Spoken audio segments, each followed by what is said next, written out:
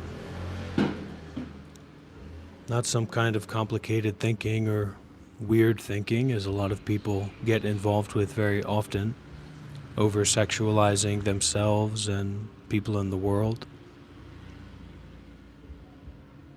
But actually, the experiential wish for suffering to end, and the willingness to face and be with the suffering that's there. You know, a lot of people cover up their ignorance, their attachment, their unhelpful ego with fixation on sexuality, constantly masturbating or constantly having sexual thoughts about themselves or about other people. We turn the whole world into a sexual nightmare. A lot of people don't consider the ramifications, the subtle effects that the thoughts in their mind can have, not only in their own life, but also in the lives of other people that they care about, and even the lives of the society. We are in an open situation. There's no cost to be here. And in the same way, there's nothing really to get from this, nothing in particular to grasp a hold of, to fixate on.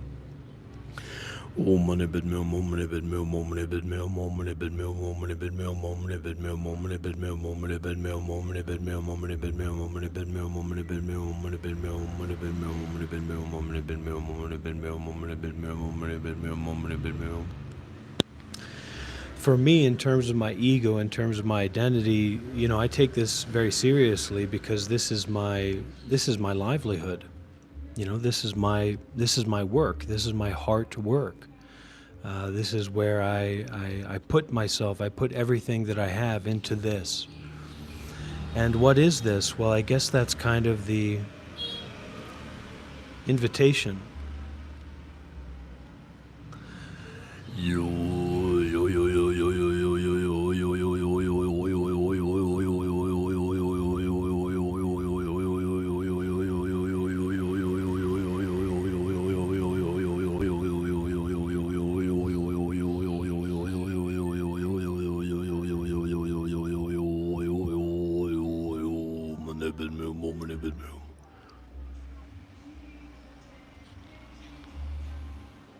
Listen,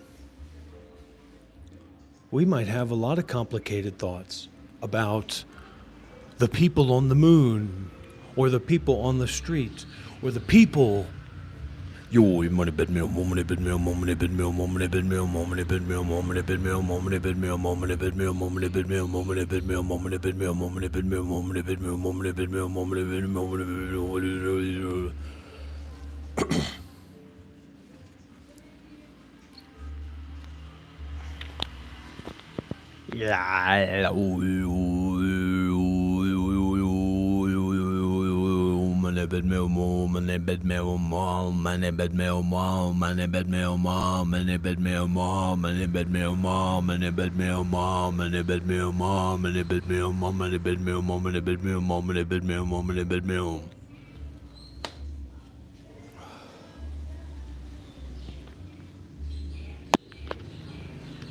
Words are a kind of confusion.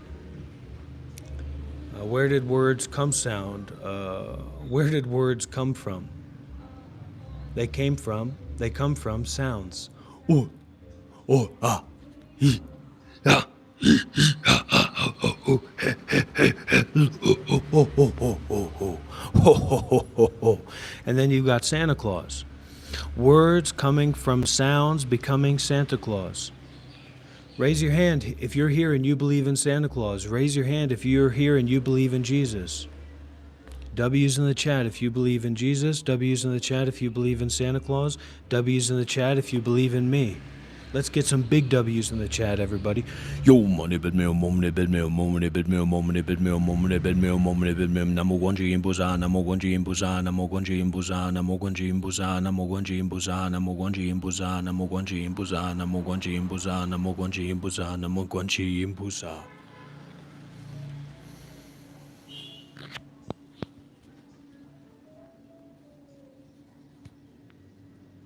So as much as we have this incredible space, or rather this interesting sound or annoying sound or sound, right? There's also silence. Sometimes we take our thoughts too seriously. We take our position in the world too seriously. We take what we think about ourselves and what we think about our position in the world and what we think about other people too seriously. And in a lot of cases, whether we believe in something or not believe in something, we're still just a big fat stupid idiot. So what are we going to do about that weight loss routine? It's good enough to say that you don't believe anything, but what happens when somebody punches you in the gut and grabs a hold of your beating heart? Ka-junk, ka-junk, ka-junk. What are you going to do then? So we're tricksters, we're liars, we're deceivers, we're pretenders, we're fakers. That's not allowed here, July.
You know who's going to support me?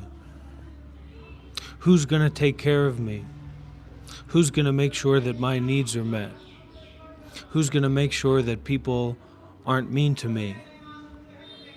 Who's going to make sure that I'm healthy and happy and peaceful?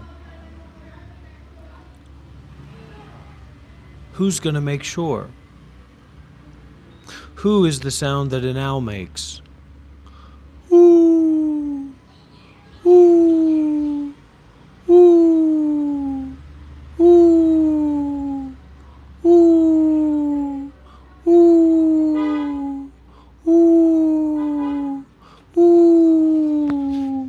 ooh,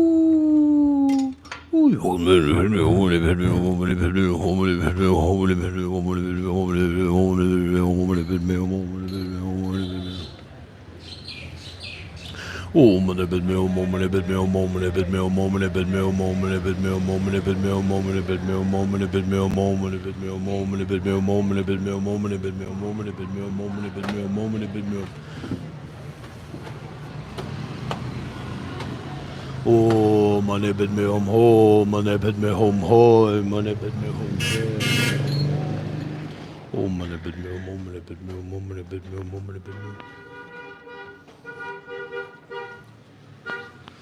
Oh, money bid me home, money bid me home, money bid me home, money bid me home, money bid me home, money bid me home, money bid me home, money bid me home, money bid me home.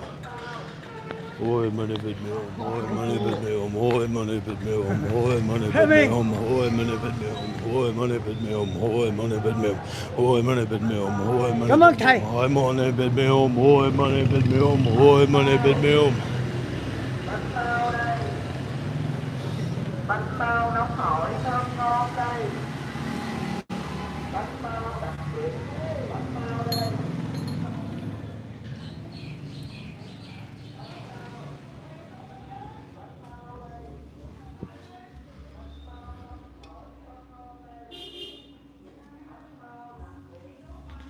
I'm not going to allow you people, I'm not going to allow any people to begin to control my life.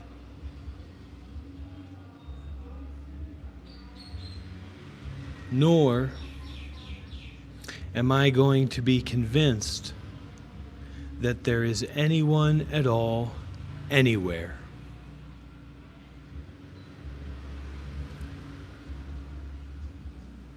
And what do you think that you're going to do about that?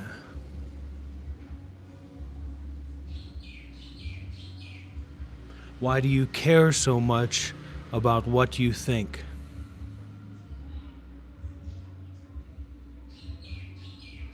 Do you think that you're the boss of me? Do you think that one thought is the boss of another thought? Where are all these thoughts meeting up together and discussing, making plans? You know what I like to call your idea? Misplaced gas from the derriere. Take your idea, take your gas, and put it into a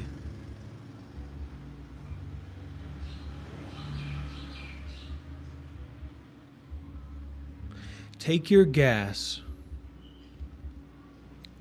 meaning take your thought, and put it into a tree. And see what that tree thinks about your thought.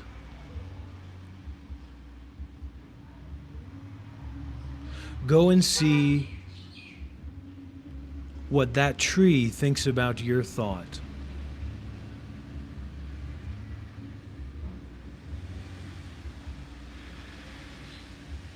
You thought you were the cool one. You thought you were the special one.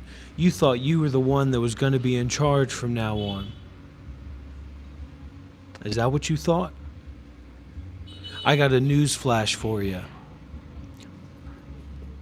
I've got a news flash for you.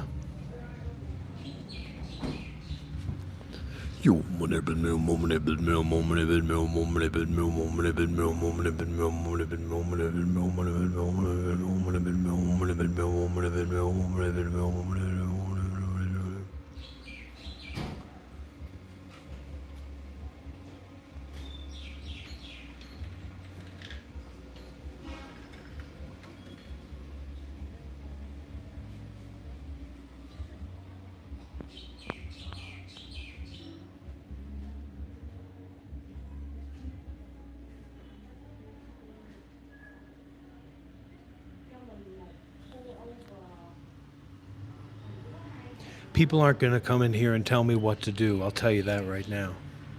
Don't try to tell me what to do. Don't try to tell me who to be. Don't try to tell me what to say. You want to know what I've got to say to you? You want to know what I've got to say to you, July?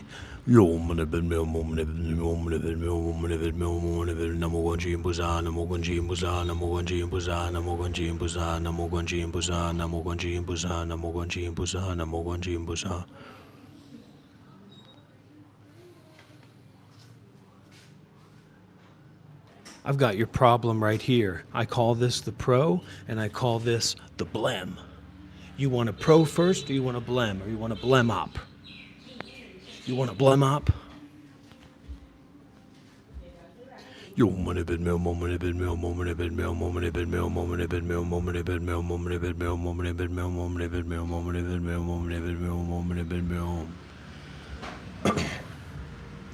The you that sees me is the same as the me that sees you. This is the same as that in its thingness. The specific qualities of you or me, or the specific qualities of this thing and that thing, are just appearances. We always take it back to the old school analogy. I don't want to get blamed for this, but this tree, where does it live? Well, there's no such thing as a tree. That was a lie. When I said, where does this tree live? I was lying to you. There's no such thing as a tree. Because without the soil, what is this? Nothing. You say, well, go and take it out of the soil and it'll be there and we'll look at it. No, that's a lie. That's a trick. Because the very being, the very nature, the very greenness, the very flowing, the very expression, the very molecules of this so-called tree inter-are with the soil, the oxygen, the sunlight, etc. So there's no such thing as separate things. This is alluding to, what cannot be named. And we're not talking about Voldemort. It can't be named. It can't be talked about.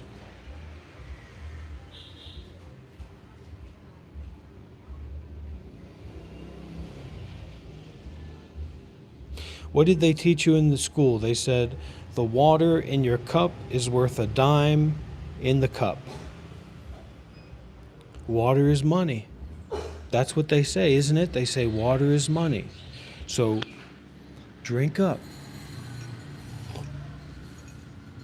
Awareness is the mind.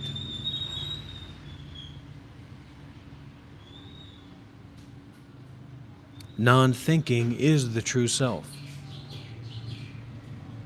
Thinglessness is free of reality.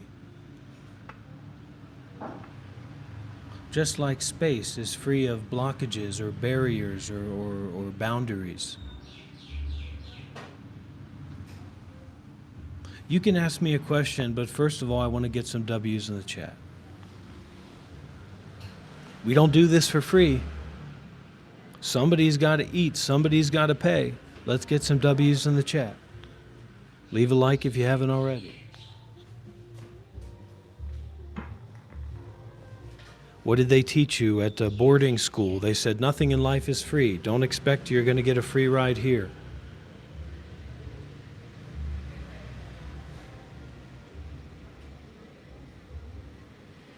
I'm in charge here. I'm in control. I'm the boss. I'm the king. I'm the power man. I'm the real power man. You want to call the police? Call them. You think the police can take me down? You think the police can stop me? You're out of your mind. I'm the real power man. Say it with me. You all can support me as well. You can say, he's the real power man. I choose to be a man. I'm not a man because the government told me. I'm not a man because my biology tells me. I make that choice. You can say in the chat, he's the real power man.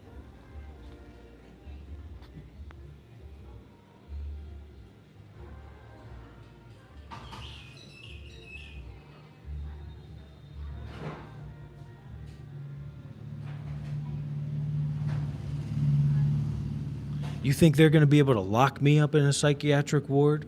I am the psychiatric ward. I lock up the psychiatrics in this ward.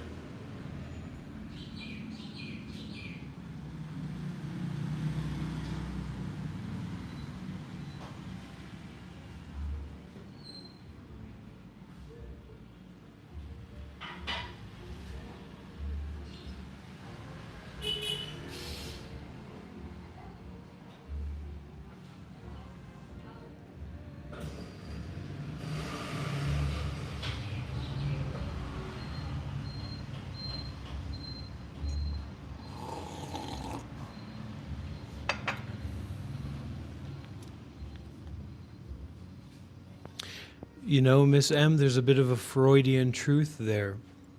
Miss M said, I'm sorry for everyone who has been locked up in wards, and, I can relate. Those can be really tough, bad places, unskillful places. But right on the cusp of that, I'm sorry for everyone who has been locked up in words. Can I get an amen? Can I get a hallelujah? I am so, so sorry for everyone who has gotten locked up in words. I'm so, so sorry. May they be forgiven. May they be released. May they be relaxed, whole body and mind. May they be free from the tyranny of words. Not that we can't use words, but when we are locked up in words, tangled up in words, trapped in words, criminalized in words, then words use us, we don't use them.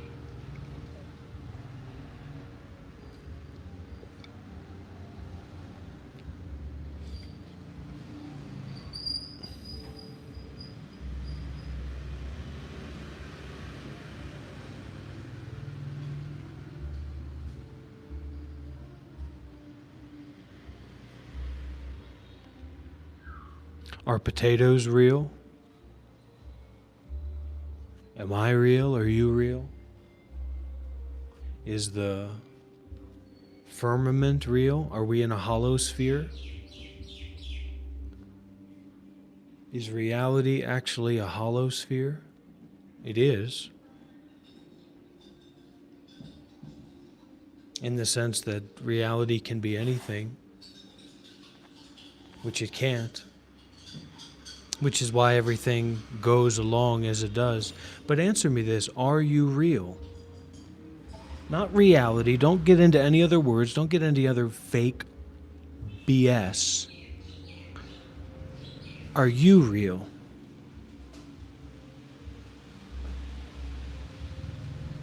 Are you real?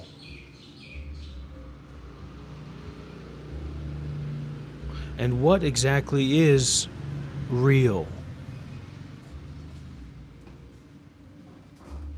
What does real mean? Does real mean it tastes good? Does real mean it feels good? Does real mean it looks good? What is real? What does real mean? This isn't something for you to answer with your thoughts.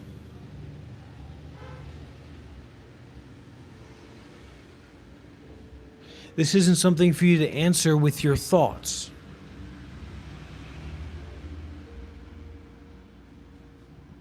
But rather,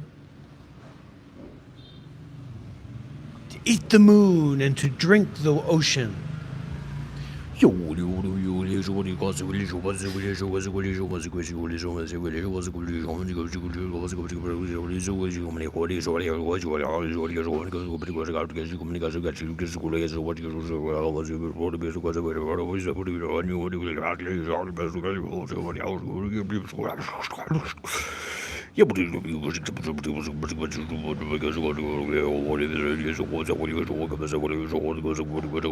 Make sure you have a safe place.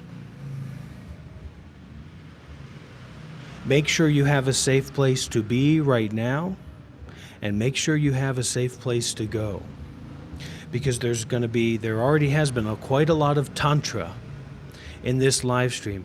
We are going to be raising up, raising up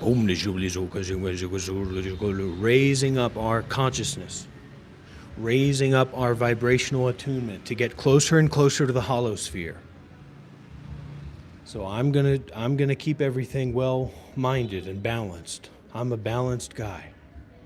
Okay? I'm a calm and relaxed young man. Okay?